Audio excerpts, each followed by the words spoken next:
Well, hi everyone. Welcome to Buffett and Beyond Research Stock of the Week. And this week we're going over O'Reilly Automotive. And it's up 180% in 5 years. And even more important, it is recession resistant. Folks, you're going to love this for your portfolio. And remember, if you want to walk on this beach like Jimmy Buffett once did, then you've got to learn how to invest even better than Warren Buffett does now. Okay, let's go over O'Reilly Automotive. Yeah, they supply aftermarket auto parts, tools, equipment, and accessories to both do-it-yourselfers and professional mechanics or service technicians. And folks, when a technician needs, let's say the guy down operating the local garage and repair shop needs something, he just calls up O'Reilly and they deliver it to him. So that means the little guy down the street with a repair service, 2 or 3 bays in their auto shop, don't have to keep a great big inventory of all the parts of the cars. That's what O'Reilly does. You call them up, they deliver it right away. And it also offers services including used oil, battery recycling, and wiper bulb and replacement. And as of December 31st, 2023, operated 6,150 stores, and that's about up 200 stores in the past year and a half in 47 states, Mexico, and Puerto Rico. And as the beginning of 2023, it had 90,302 employees, including 14,688 part-timers. All right, let's look at the numbers here. Now, the first thing that we want to look at is this net income, and this has dropped $1 since 4 or 5 months ago. 2024 net income also dropped about $1.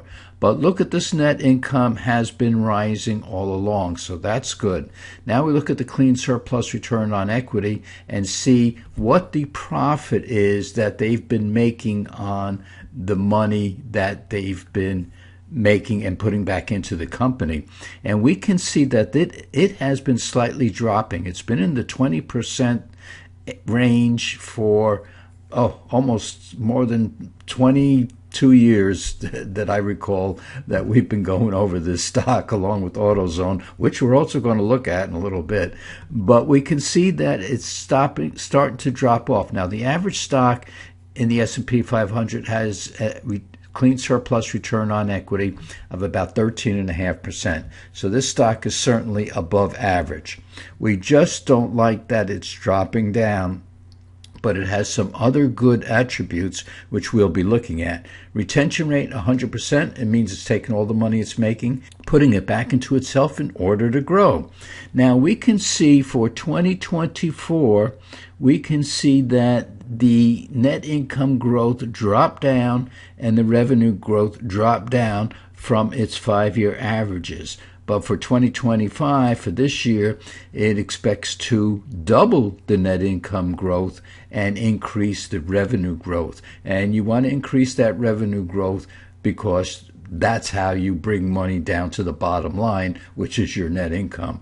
So over the past 5 years, with net income growth around 14.7 and the average stock around 13% right now, we can see that it has an average net income. But when it comes to revenue growth with the average stock around 7%, this is up to 11% for this year, 2025, and over 5 years it's been 15%.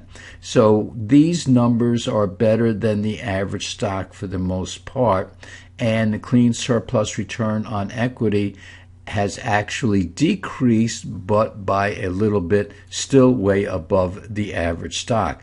Now, why would we put a stock in our growth portfolio that has a declining return on equity? Well, we're going to see in a minute.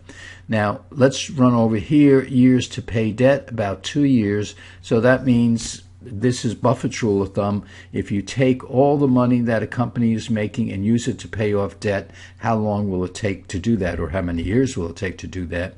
And his rule of thumb is 5 years or less. Ours is 3 years or less, so this company is doing it the right way. So it doesn't have as much debt. So if interest rates go up, it doesn't hurt this company very much at all.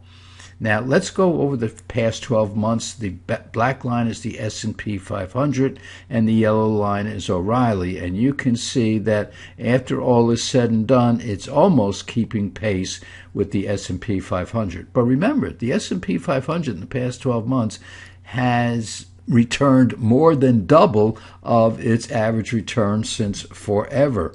So with O'Reilly up about 22%, 21%, and the S&P up 25%, still returning 21% in a year is pretty good, folks, so that's not bad at all.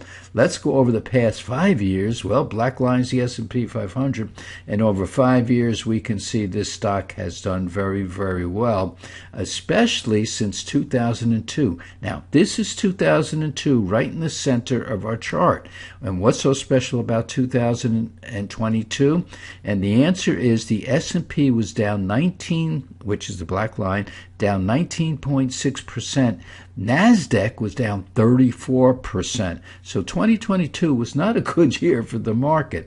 But what did O'Reilly do? Well, it was up about 20, 30, almost 25% during the year that the market was down 19.6% and the NASDAQ was down 34%. So we could see right in here it's a recession resistant stock. Why? Because when we're in a recession, people put off buying that new car and they just bring their older car in to get fixed. And that's where the mechanics down the road and the people that own the repair shops and even the big repair shops get their parts from O'Reilly and also AutoZone. And yeah, they don't have to keep a big inventory because O'Reilly has that inventory. And so when Honda or one of the other car repair places need something, they call up O'Reilly. It's there within an hour or so, and the people, you and I, are waiting in the coffee shop for our car to get fixed. So this is what we like about this stock, and every portfolio should have a couple of these kind of stocks. You know, Costco is another stock that does the same thing. Usually goes up when everything else goes down because people run to buy the less expensive goods. BJ's Wholesale is also another stock that's in our growth portfolio. So in our growth portfolio, we have a couple of stocks that are outperforming the S&P 500, no doubt about it. That's our job. But the thing is that when the market falls, we want to be able to be in some stocks that go up when the market goes down.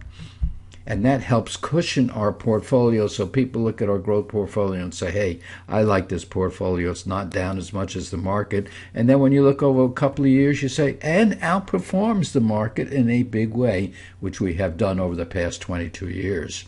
So let's put AutoZone in the past 5 years, and black line again is the S&P 500. This is 2022, the bad year, and we can see both AutoZone, the blue line, and O'Reilly, the yellow line, both did very, very well during 2022.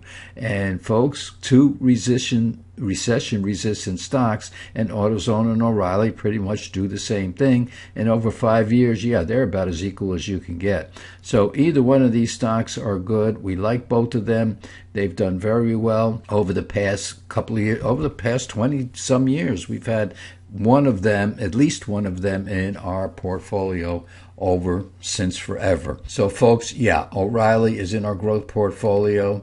We like AutoZone as well. We just don't want to get overweighted in any one particular area. And so either one of these stocks are good for your portfolio. We just love them, folks. So you want stocks like this in your portfolio as a defensive measure, which also outperform the S&P 500. So if you find stocks that are doing both of those, you're doing very, very well.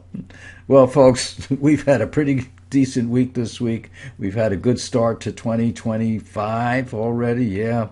And remember, if you want to walk on this beach like Jimmy Buffett once did, you've got to learn how to invest even better than Warren Buffett does now. So folks, go out, enjoy the weekend, take your mind off the market, and we'll see you right back here in a couple of days.